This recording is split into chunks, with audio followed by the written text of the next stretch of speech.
ఓం శ్రీ సాయినాథాయ నమః. శ్రీ సాయి సచ్చరిత్రము మొదటి అధ్యాయము. పూర్వ సంప్రదాయానుసారము హేమాడ్ పంతు శ్రీ సాయి సచ్చరిత్ర గ్రంథమును గురుదేవతా స్తుతితో ప్రారంభించుచున్నారు. ప్రప్రథమన విఘ్నేశ్వరుని స్మరించుచు ఆటంకములను తొలగించి ఈ గ్రంథము జయప్రదముగా సాగునట్లు వేడుకొనుచు శ్రీ సాయినాథుడే సాక్షాత్తు శ్రీ గణేశుడని చెప్పుచున్నారు. పిమ్మట శ్రీ సరస్వతీదేవిని స్మరించి ఆమె తనని గ్రంథరచనకు పురికొల్పినందులకు నమస్కరించుచు శ్రీ సాయియే సరస్వతీ స్వరూపైన తమ కథను తామే గానము చేయుచున్నారనియో చెప్పుచున్నారు. తదుపరి సృష్టి స్థితి లయ కారకులకు బ్రహ్మ విష్ణు మహేశ్వరులను ప్రార్థించి శ్రీ సాయియే త్రిమూర్త్యాత్మక స్వరూపులనియు సమర్థ సద్గురువులు అనియు వారు మనలను సంసారమను నదిని దాటించగలరనియూ చెప్పుచున్నారు. తరువాత తమ గృహదేవతయగు నారాయణ ఆదినాథునకు నమస్కరించి వారు కొంకణ దేశంలో వెలసిరనియు ఆ భూమి పరశురాముడు సముద్రము నుండి సంపాదించినది అనియూ చెప్పుచు వారి వంశమూల పురుషుని స్తోత్రమును చేసిరి. అటుపిమ్మట వారి గోత్ర ఋషియగు భరద్వాజముని స్మరించెను.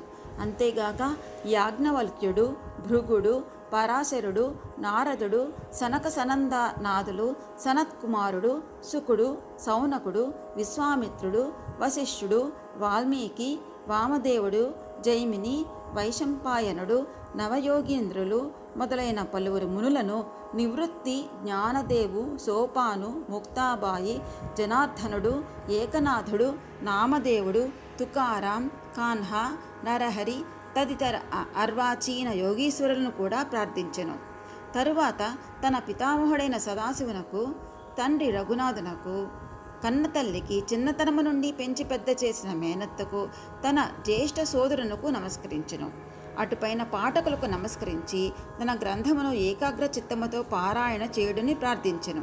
చివరగా తన గురువు దత్తావతారముకు అగు శ్రీ సాయిబాబాకు నమస్కరించి తాను వారిపై పూర్తిగా ఆధారపడి ఉన్నానని చెప్పుచు ఈ ప్రపంచము మిథ్య అనియు బ్రహ్మమే సత్యమనే అనుభవమును తనకు కలిగించు శక్తి వారికే కలదని చెప్పుచు ఈ ప్రపంచములో ఏ జీవులందు పరమాత్ముడు నివసించుచున్నాడో వారందరికీ నమస్కరించెను.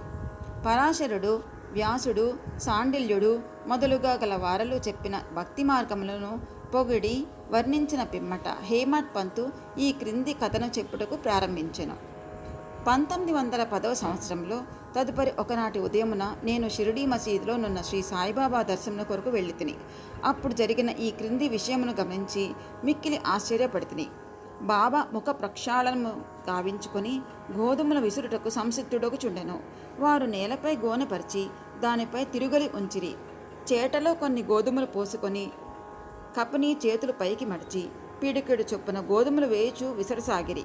అది చూచి నాలో నేను, ఈ గోధుమ పిండిని బాబా ఏమి చేయును? ఆయన ఎందుకు ఈ గోధుమలను విసురుచుండెను? వారు భిక్షాటనచే జీవించువారే, వారికి గోధుమ పిండితో ఏమి నిమిత్తము? వారికి పిండి నిల్వ చేయవలసిన ఆగత్యము లేదే అని చింతించితిని. అచ్చటకు వచ్చిన మరి కొంతమంది కూడా ఇట్లే కూడా ఆశ్చర్యమగ్నులయ్యి. కానీ మాలో ఎవరికీ కూడా బాబాను ప్రశ్నించుటకు ధైర్యము చాలకుండెను. ఈ సంగతి వెంటనే గ్రామంలో వ్యాపించెను. ఆబాల గోపాలము ఈ వింత చర్యను చూచుటకే బాబా వద్ద గుమిగూడిరి. నలుగురు స్త్రీలు ఎటులనో సాహసించి మసీదు మెట్లెక్కి బాబాను ప్రక్కకు జరిపి వారే విసురుట ప్రారంభించిరి. వారు తిరుగలిపిడిని చేత పట్టుకొని బాబా లీలలను పాడుచు విసురుట సాగించిరి. ఈ చర్యలను చూచి బాబాకు కోపము వచ్చెను. కానీ వారి ప్రేమకు భక్తికి మిగులు సంతసించి చిరునవ్వు నవ్విరి. విసరనప్పుడు స్త్రీలు తమలో తామిట్లనుకునరి, బాబాకు ఇల్లు పిల్లలు లేరు, ఆస్తిపాస్తులు లేవు, వారిపై ఆధారపడిన వారు, ఆయన పోషించవలసిన వారెవరూ లేరు, వారు భిక్షాటనముచే జీవించువారు కనుక వారికి రొట్టె చేసుకొనుటకు గోధుమ పిండితో నిమిత్తము లేదు. అట్టి పరిస్థితులలో బాబాకు గోధుమ పిండితో ఏమి పని? బాబా మిగులు దయాద్ర హృదయుడొకటచే మనకి ఈ పిండిని పంచిపెట్టును కాబోలు. ఈ విధముగా మనమన వేర్వేరు విధముల చింతించుచు పాడుచు విసురుటూ ముగించి పిండిని 4 భాగములు చేసి ఒక్కొక్కరు ఒక్కొక్క భాగమును తీసుకొని చుండిరి. అంతవరకు శాంతముగా గమనించుచున్న బాబా లేచి కోపముతో వారిని తిట్టుచూ ఇట్లన్ను, ఓ వనితలారా, మీకు పిచ్చి పట్టినదా ఏమి? ఎవరబ్బ సొమ్మనుకుని లూటీ చేయుచుంటిరి? మీ వద్ద నుండి గోధుమలు వాడుకుంటున్నా ఏమి? ఏ కారణము చేత పిండిని గుంపవుటకు యత్నించుచున్నారు?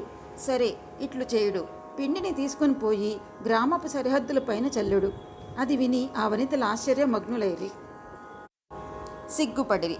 గుసగుసలాడుకొనుచు ఊరు సరిహద్దుల వద్దకు పోయి బాబా ఆజ్ఞానుసారము ఆ పిండిని చల్లిరి. నేను ఇదంతయు చూచి షిరిడీ ప్రజలను బాబా చర్యను గుర్చి ప్రశ్నించితిని. ఊరిలో కలరాజాడ్యం గలదనియు దానిని శాంతింపచేయుటకది బాబా సాధనమనియు చెప్పిరి. అప్పుడు వారు విసిరినవి గోధుమలు కావాలనియు వారు కలరాజాడ్యమును విసిరి ఊరి కవతల పారద్రోలిరనియు చెప్పిరి. అప్పటి నుండి కలరా తగ్గెను. గ్రామంలోని ప్రజలందరూ ఆనందించిరి. ఇది అంతయు వినిన నాకు మిక్కిలి సంతసము కలిగెను. దీని గూఢార్థమును తెలుసుకొన కుతూహలం కలిగెను. గోధుమ పిండికి కలరా జాడ్యమునకు సంబంధమేమి? ఈ రెండింటికి గల కార్యకారణ సంబంధమేమి? ఒకటి ఇంకొక దానిని ఎట్లు శాంతింపజేసెను? ఇదంతయు అగోచరముగా తోచెను. అందుచే నేను తప్పక ఈ విషయమును గూర్చి వ్రాసి బాబా లీలను మనసారా పాడుకొనవలయునని నిశ్చయించుకొంటిని. ఈ లీలను చూచి ఇట్లు భావించుకుని హృదయానంద పూరితుడనైతిని. ఈ ప్రకారముగా బాబా సచ్చరిత్రను వ్రాయుటకు ప్రేరేరింపబడితిని. అట్లే బాబా కృపా కటాక్షములచే ఆశీర్వాదములచే గ్రంథము నిర్విఘ్నముగును జయప్రదముగాను పూర్తి అయినది. తిరుగులు విసురుట దాని వేదాంత తత్వము. తిరుగులు విసురుటను గుర్చి షిరిడీ ప్రజలు అనుకున్న రీతియే కాక దానిలో వేదాంత భావం కూడా కలదు. సాయిబాబా షిరిడీ యందు సుమారు 60 ఏళ్లు నివసించెను. ఈ కాలమంతయు వారు తిరుగులు విసురుచూనే ఉండిరి. నిత్యము వారు విసురునది గోధుమలు కావు, భక్తుల యొక్క పాపములు, మనోవిచారములు మొదలుగునవి. తిరుగుల యొక్క క్రిందిరాయి కర్మ, మీదిరాయి భక్తి. చేతితో పట్టుకున్న పిడి జ్ఞానము. జ్ఞానోదయమునకు గాని ఆత్మ సాక్షాత్కారమునకు గాని మొట్టమొదట పాపములను కోరికలను తుడిచి వేయవలెను. అటు పిమ్మట త్రిగుణరాహిత్యమును పొందవలను, అహంకారమును చంపుకొనవలెను. ఇది వినగానే కబీరు కథ జ్ఞప్తికి వచ్చును. ఒకనాడు స్త్రీ ఒకటి తిరుగులలో ధాన్యమును వేసి విసురుచుండెను. దానిని చూచి కబీరు ఏడవసాగెను. నిపతి నిరంజనుడను ఒక సాధుపుంగుడది చూచి కారణమడుగగా కబీరు ఇట్లు జవాబిచ్చెను. నేను కూడా ఆ ధాన్యము వలె ప్రపంచమును తిరుగులలో విసరబడుతును కదా. దానికి నిపతి నిరంజనుడు ఇట్లు బదులు చెప్పెను. భయము లేదు, తిరుగలి పిడిని గట్టిగా పట్టుకొనుము, అనగా జ్ఞానమును విడువకుము. నేనెట్లు గట్టిగా పట్టి ఉన్నానో నీవును అట్లే చేయము. మనస్సును కేంద్రీకరించుము, దూరముగా పోనీయకము. అంతరాత్మను జూచుటకు దృష్టిని అంతర్ముఖముగా నిమ్ము, నీవు తప్పక రక్షింపబడదువు. మొదటి అధ్యాయం సంపూర్ణం. ఓం శ్రీ సచ్చిదానంద సద్గురు సాయినాథ్ మహారాజ్ కీ జై. సద్గురు శ్రీ సాయినాథార్పణమస్తు.